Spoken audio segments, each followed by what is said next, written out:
Welcome everyone, it's me विशाल। कल 31 जनवरी मान का लास्ट ट्रेडिंग डे है और फरवरी 1 को बजट डे है। कल अगर मैंने इस वीडियो में जितना भी लेवल आप लोगों के साथ डिस्कस कर रहा हूँ अभी, कल अगर वो सब लेवल का ब्रेकआउट आता है तो हम लोग को बहुत बड़ा सा टारगेट देखने को मिल सकता है। और इससे कल आप लोग थोड़ा केयरफुल भी रहना, क्योंकि कल बहुत सारा अनयूजुअल मूवमेंट भी मार्केट में देखने को मिलेगा। अगर आप लोग का खुद का ट्रेडिंग सेटअप नहीं बन रहा है तो कल ट्रेड के लिए इग्नोर ही कर देना। फोमो में जाकर बाइंग आ रहा है या फिर सेलिंग आ रहा है बोल के कल ट्रेड मत करना, क्योंकि कल मार्केट में बहुत सारा अनयूजुअल मूवमेंट भी हो सकता है, क्योंकि फरवरी 1 को हम लोग का बजट डे है। इसलिए मैंने कल इंट्राडे के लिए 2 स्टॉक रेडर पे रखा है। इस वीडियो में मैं आप लोगों के साथ दोनों स्टॉक का डिटेल डिस्कशन शेयर करूंगा।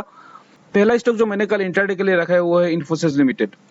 अगर इन्फोसिस लिमिटेड का चार्ट को यहाँ में आप लोग देख सकते हो, मैं डेली का कैंडल में चार्ट आप लोगों के साथ डिस्कस कर रहा हूँ। इन्फोसिस लिमिटेड का ये एक इंपॉर्टेंट रेजिस्टेंस जोन है, ये वाला रेजिस्टेंस जोन आप लोग यहाँ में नोटिस कर सकते हो। और अभी अगर इन्फोसिस लिमिटेड को देखें तो यहाँ में एक पुलबैक का पैटर्न फॉर्मेशन हो रहा है। आप लोग देख सकते हो इस जोन पे जो गैप डाउन ओपन हुआ था यहाँ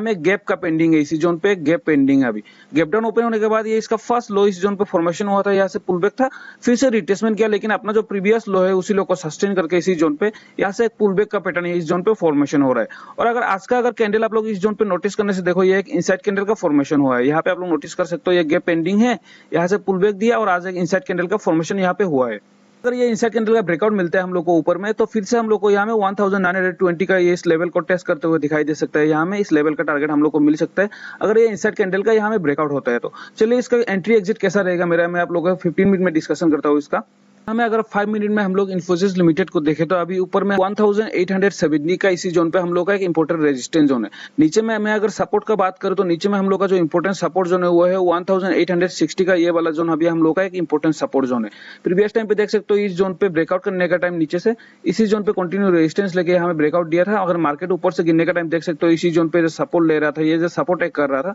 में भी आप लोग नोटिस कर सकते हो यहाँ से जो ब्रेकडाउन देके गिरा था ये रेजिस्टेंस में, ये इस जोन के जो रेजिस्टेंस एक करके यहाँ में फॉल डाउन हुआ था। और आज भी इसी जोन पे एक इनसाइड कैंडल का फॉर्मेशन होकर यहाँ से ब्रेकआउट दिया था। तो इस लेवल को अभी हम लोग एज ए इंपॉर्टेंट सपोर्ट हम लोग का ये इसको हम लोग मानेंगे 1860 का लेवल है। ये टोटल अभी हम लोग का 10 पॉइंट का डिफरेंस है इसी जोन पे। मैं यहाँ में मेरा ट्रेड प्लान कैसा रहेगा मैं आप लोगों के साथ डिस्कस करता हूँ इसी जोन पे। अगर कल मार्केट इसी जोन पे अगर फ्लैट ओपन होता है, फ्लैट ओपन होने के बाद अगर इसी जोन पे ब्रेकआउट करता है ना इस लेवल को 1870 का, उस टाइम पे मैं यहाँ पे बाइंग के लिए यहाँ में ट्राई करूंगा। अगर फ्लैट ओपन होने के बाद इसका अगर ब्रेकआउट मिलते हैं मुझे उस टाइम, अगर यहाँ में फ्लैट ओपन नहीं होगा, अगर इसी जोन पे गैप डाउन ओपन हो जाता है 1860 का लेवल पे गैप डाउन ओपन होता है, तो मेरा इसमें ट्रेड प्लान कैसा रहेगा आप लोग समझने के लिए ट्राई करना। मैं इसी जोन पे वेट एंड वॉच के लिए प्रीफर करूंगा। अगर इसका नीचे में ट्रेड करना स्टार्ट कर देता है तो मैं यहाँ में इग्नोर कर दूंगा, ट्रेड नहीं करूंगा यहाँ में मैं। अगर इसी जोन पे गैप डाउन ओपन होने के बाद यहाँ से मुझे एक पुलबैक मिलता है इसी लेवल पे, मुझे अगर यहाँ पे एक पुलबैक मिलता है, पुलबैक के बाद अगर ये जो ऊपर का जो रेजिस्टेंस लेवल है ना 1870 इसी जोन पे अगर एक रेंज का फॉर्मेशन होता है, यहाँ पे पुलबैक के बाद अगर यहाँ में एक रेंज का फॉर्मेशन होता है इसी जोन पे, या फिर इसी जोन पे 5 या 20 मिनट इसी जोन पे सस्टेन करता है, उसके बाद मुझे अगर 12 बजे के बाद इसी जोन का अगर ब्रेकआउट मिलता है उस टाइम मैं यहाँ में ट्रेड करूंगा। अगर 12 बजे का पहले इस लेवल का अगर ब्रेकआउट करता है तो मैं यहाँ में ट्रेड नहीं करूंगा, क्योंकि 12 बजे का पहले का जो ब्रेकआउट होता है वो सब सस्टेन करने का बहुत ही लो चांस रहता है, वो सब फेक ब्रेकआउट हो सकता है। अगर यहाँ पे कंसोलिडेट करके एक रेंज फॉर्मेशन हुआ गैप डाउन ओपन होने के बाद पुल बैक करके, और ये अगर ये ब्रेकआउट अगर 12 बजे के बाद या 1 बजे के बाद इसी लेवल को ब्रेकआउट दे रहा है उस टाइम भी मैं यहाँ में बाई करने के लिए ट्राई करूंगा।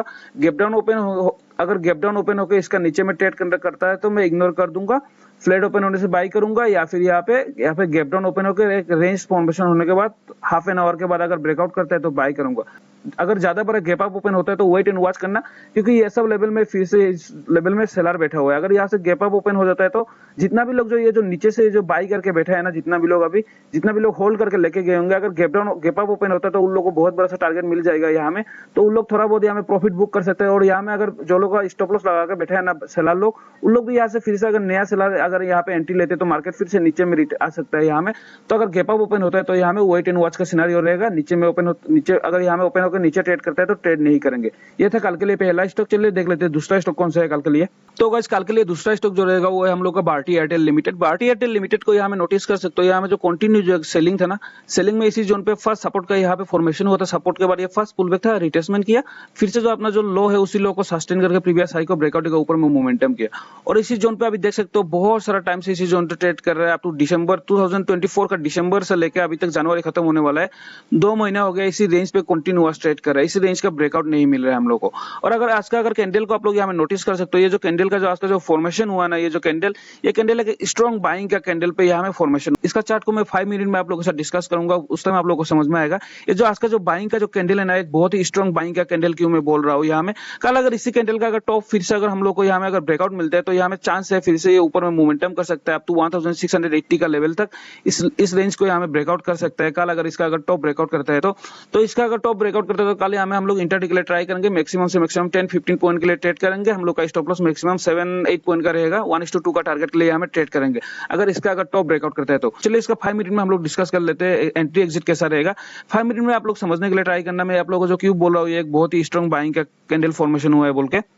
तो गाइस यहाँ में अगर आप लोग भारतीय एयरटेल का चार्ट को आज का अगर देखें तो ये 30 जनवरी का चार्ट है, यहाँ से स्टार्ट हुआ था। अगर ये चार्ट का फॉर्मेशन देखो तो आप लोग देखो ये जो बाइंग का मोमेंटम था ना, ये बाइंग का मोमेंटम जो था ये वाला, यहाँ में डायरेक्ट ग्रीन कैंडल होकर डायरेक्ट ऐसा बाइंग का मोमेंटम ऊपर में मोमेंटम नहीं हुआ है। यहाँ पे देखो आप लोग यहाँ में मोमेंटम किया, रिट्रेस किया, फिर से मोमेंटम किया, रिट्रेस किया, मोमेंटम किया, रिट्रेस किया। हमेशा देखो अपना प्रीवियस लो को यहाँ में सस्टेन करके ऊपर में मोमेंटम कर रहे हैं। और अगर यहाँ में देखे तो इसी जोन पे देखो 1625 का जो ये जो लेवल था ना, ये जो लेवल प्रीवियस टाइम पे देखो इसी टाइम यहाँ से जो मोमेंटम किया था ऊपर में इस जोन पे ब्रेकआउट करने के लिए बहुत सारा टाइम यहाँ में ट्राई किया था, कम से कम 1.5 आवर यहाँ में ट्राई किया था ब्रेकआउट के लिए। ये जोन को ब्रेकआउट कर नहीं पाया, यहाँ से ब्रेकडाउन आया मार्केट, उसके बाद धीरे धीरे स्लोली मोमेंटम करके ऊपर में गया और इस लेवल को यहाँ में ब्रेकआउट दिया। ब्रेकआउट देने के बाद देखो जब रिट्रेसमेंट आया तो इसी सेम लेवल पे यहाँ से सपोर्ट एक फॉर्मेशन होकर यहाँ में डब्ल्यू पैटर्न का फॉर्मेशन हुआ, उसके बाद बाइंग के लिए मोमेंटम हुआ है। ये जो बाइंग का जो ये मोमेंटम है ना, इसको चार्ट को देखने से ही समझ में आता है एक बहुत ही स्ट्रॉन्ग बाइंग का मोमेंटम है ये वाला